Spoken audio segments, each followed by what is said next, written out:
Welcome to intellectuals Avenue. आज हम William Shakespeare की सोनेट नंबर 136 को डिस्कस करेंगे, जिसकी फ़र्स्ट लाइन ही उसका टाइटल है, यानी if thy soul check thee that I come so near. Sonnet का मतलब है 14 लाइंस पर कंसिस्टेंट पोएम। सोनेट को डिटेल में समझने के लिए इसी चैनल यानी इंटेलेक्चुअल्स एवेन्यू पर लिटरेरी टर्म्स या फिगर ऑफ स्पीच की प्लेलिस्ट को विज़िट करें। इसके साथ साथ सोनेट पर कंसिस्टेंट लेक्चर का लिंक नीचे डिस्क्रिप्शन बॉक्स में भी मौजूद है। ये सोनेट विलियम शेक्सपियर की उन 154 सोनेट्स में से एक है जो कि रेनेसांस एरा में 1609 में पब्लिश हुई। इन सोनेट्स को 3 ग्रुप्स में डिवाइड किया गया है।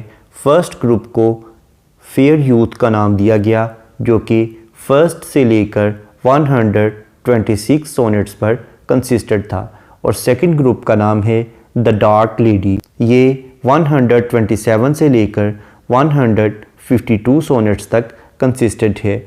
उसके बाद थर्ड ग्रुप का नाम है द ग्रीक सोनेट्स।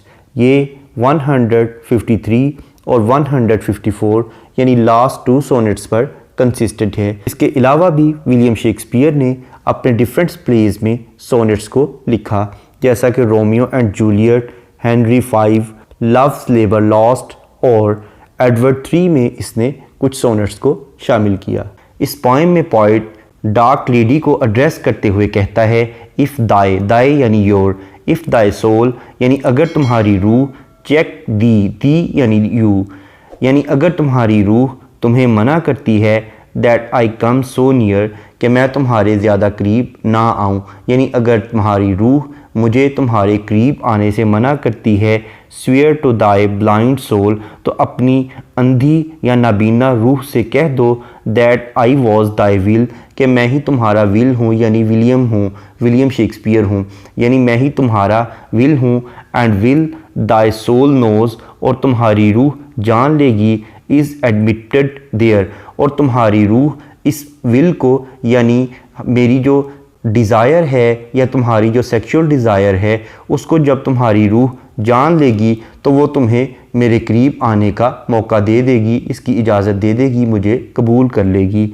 दस इस तरह से फॉर लव, मोहब्बत की खातर, माई लव स्वीट फुलफिल, यानी ए स्वीट हार्ट, ए मेरी महबूबा, इसलिए मुझे मोहब्बत की खातर अपनी सेक्सुअल डिज़ायर को पूरा करने दो। यानी अगर तुम्हारी रूह मुझे तुम्हारे करीब नहीं आने देती तो उसे बता दो कि मैं तुम्हारा विलियम शेक्सपियर हूँ। इस तरह से तुम्हारी रूह मुझे तुम्हारे करीब आने का मौका दे देगी, और ए मेरी महबूबा, ए स्वीट हार्ट, मोहब्बत की खातर मेरी इस ख्वाहिश को पूरा कर दो।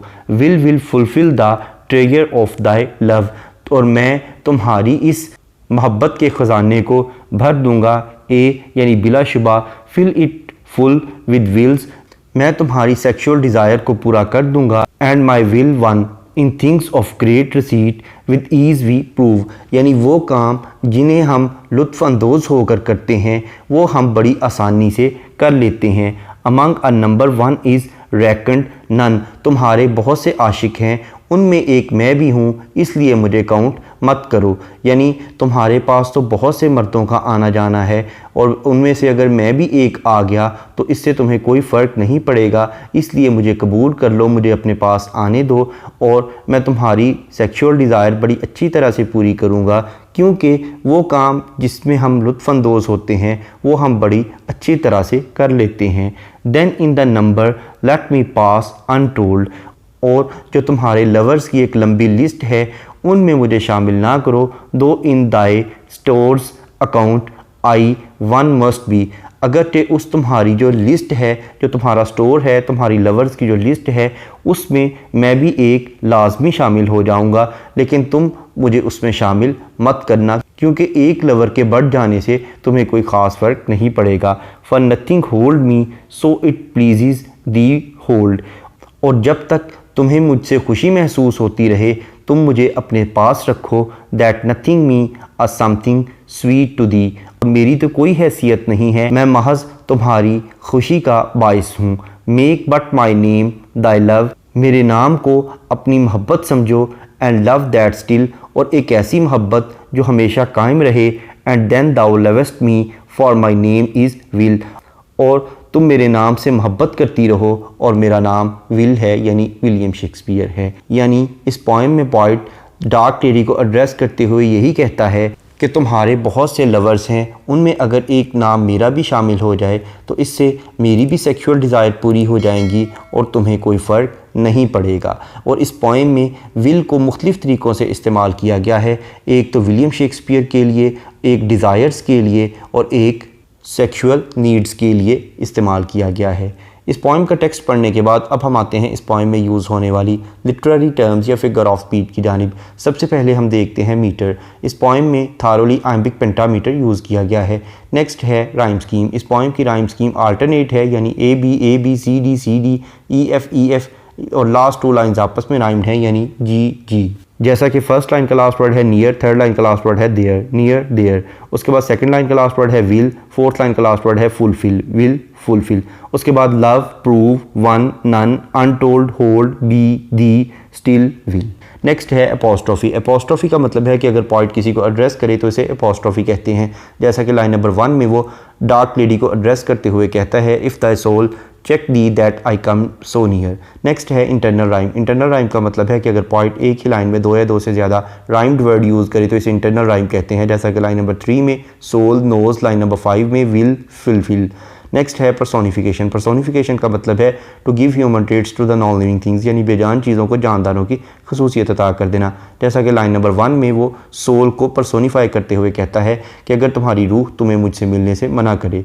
नेक्स्ट है जक्सटापोजिशन। इस पोएम की लाइन नंबर 1 में जक्सटापोजिशन यूज़ की गई है, यानी एक तरफ तो डार्क लेडी की रूह उसे पोइट से मिलने से मना करती है और दूसरी तरफ पोइट उससे मिलना चाहता है। नेक्स्ट है कायूरा। कायूरा का मतलब है कि अगर पोइट किसी लाइन में पॉज या ब्रेक लेने के लिए कोई पंक्चुएशन मार्क यूज़ करे तो उसे कायूरा कहते हैं। जैसा कि लाइन नंबर 13 में make but my name thy love के बाद कॉमा यूज़ किया गया है। नेक्स्ट है एंजॉयमेंट। एंजॉयमेंट का मतलब है कि अगर किसी लाइन को पढ़ने के बाद उसकी प्रॉपर अंडरस्टैंडिंग डेवलप हो जाए तो ऐसी लाइन को एंड स्टॉप लाइन कहते हैं। इसके बरक्स अगर किसी लाइन को पढ़ने के बाद उसकी अंडरस्टैंडिंग डेवलप ना हो बल्कि इसके लिए नेक्स्ट लाइन की सपोर्ट की ज़रूरत हो तो ऐसी लाइन को रन ऑन लाइन कहते हैं। जैसा कि लाइन नंबर 7 एक रन ऑन लाइन है, यानी इस पर एंजॉयमेंट की टेक्निक को यूज़ किया गया है। जैसा कि पोइट कहता है, in things of great receipt we ease we prove, यानी वो चीज़ें जिनमें हम लुत्फ़ महसूस करते हैं वो काम हम आसानी से कर लेते हैं। वी प्रूव और हम साबित करते हैं। अब क्या चीज़ साबित करते हैं वो लाइन नंबर 8 में बयान करता है, among a number 1 is reckoned none, यानी एक शख्स का शुमार ना भी किया जाए तो इससे कोई फ़र्क नहीं पड़ता। नेक्स्ट है एलिट्रेशन। एलिट्रेशन का मतलब है बिगिनिंग ऑफ 2 और more than 2 words in the same line with the same letter और साउंड, यानी एक ही लाइन में 2 या 2 से ज़्यादा अल्फाज का एक ही हरफ या एक ही आवाज़ से शुरू होना।